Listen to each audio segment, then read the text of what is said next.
Many educators, of course, have a passion for the classroom, but a new study shows there's a cost of living crisis for teachers. 70% of them are picking up side gigs because their paychecks are not enough to cover their bills. Randi Weingarten is the president of the American Federation of Teachers. She's here to talk about the hardship for instructors. Thank you so much for being with us this morning. It's such an important topic. We want to dive into a recent survey from the American Federation of Teachers that found that educators make less than they did 10 years ago. Then you think about the cost of living.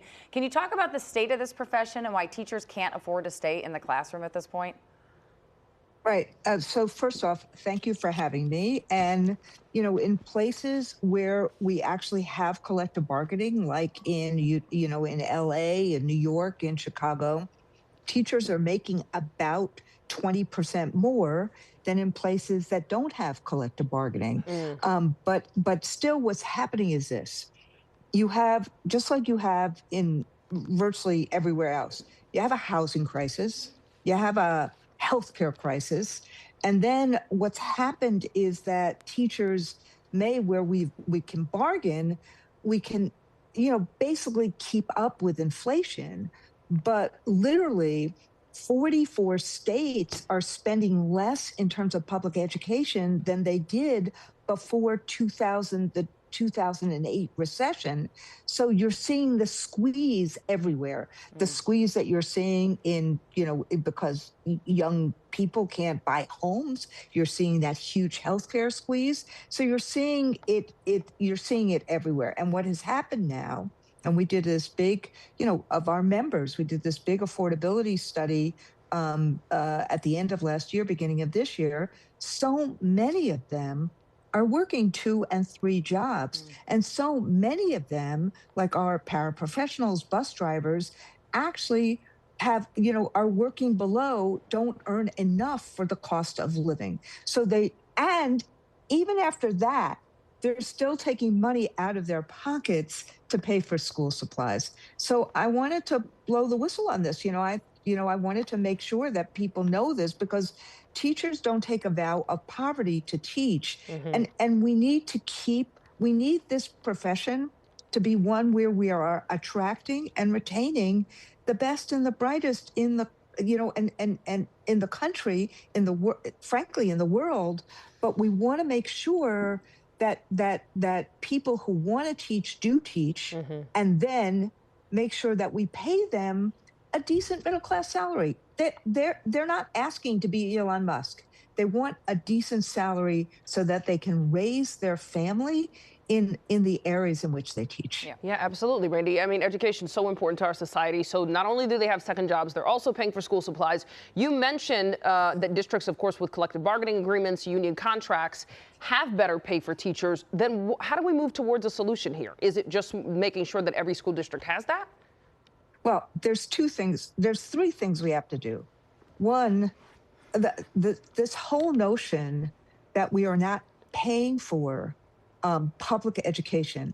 Public education is a common good that we need, whether we have kids or grandkids, our kids are graduated, whether we've ever had kids, because we need to prepare our kids for the future. We need to make sure that the country has a working class that actually has jobs for the future, so that they can actually have a future. So schooling is about nation building. It's not just about, as important as it is, our own kids and our own grandkids. And so that's where the funding for schooling becomes so important on a local and state level. And so that's important, because if that funding is not there, we're not going to be able to raise teacher salaries. Go ahead. Sorry. And the second thing is this collective bargaining. When we do collective bargaining, as opposed to when people don't want to give teachers any rights, when they want teachers to be seen and not heard, what happens is when you have collective bargaining, you can actually fix things at a local level. You don't wait till things get really, really horrendous. So that's why I think there should be more and more and more collective bargaining across the country. And number 3, we need to actually fix the stuff that is important nationwide to everyone. Healthcare and housing in particular. We have this affordability crisis. We need to, like that housing bill that Donald Trump didn't sign today. That was a bipartisan bill that really addressed housing. we need to have some long-term governmental policies nationally to address the cost of healthcare and address the cost of housing. I hear your argument, and I understand it. I also think we have to look at, you mentioned that seniors who have grandkids need to get on board. I have a lot of people in my area who are like, I put my kids through school, I've paid for school, I don't want an increase in taxes.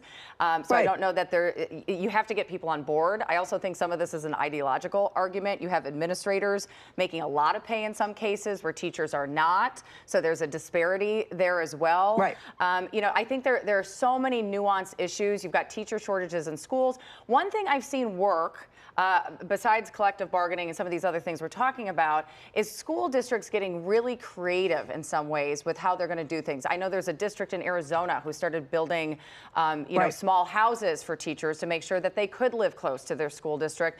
And so sometimes it takes kind of these out-of-the-box ideas. Are you a proponent of Yes, that? Are you seeing people doing the right thing? Look, I love these out-of-the-box ideas. I mean, we have done that same thing in McDowell County, West Virginia.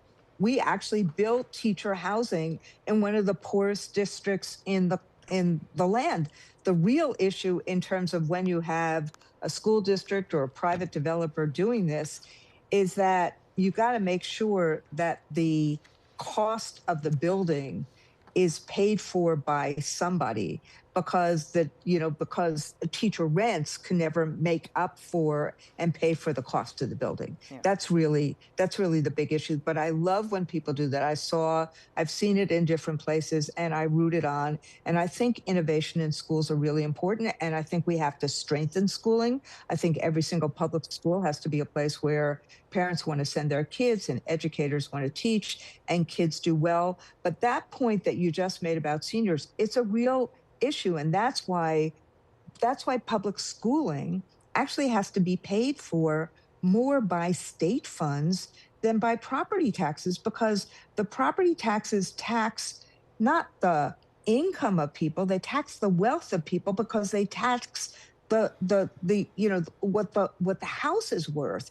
And a senior may be on fixed income at that point and being squeezed as well. So thinking about the way in which we fund schools, that's why I'm saying that 42 states actually spend less as a matter of their economic GDP than they did, in 2008. That's a priority issue, and that should be something that governors are dealing with. The federal government pays for about 10% of education in America. The federal government has never been in charge of education in America. But states, education is a state responsibility, and we need states and state legislatures to actually give districts more money, right, so we can do these kind of things, innovative programs, career tech ed, all of this kind of stuff. So I'm a big believer in innovation in schools and in doing the things that we need to do so kids want to be in school, they have safe and welcoming environments. But it does actually come down to who's teaching. Absolutely. Randi, thank you so much for diving into this issue for us. We appreciate you joining us this morning.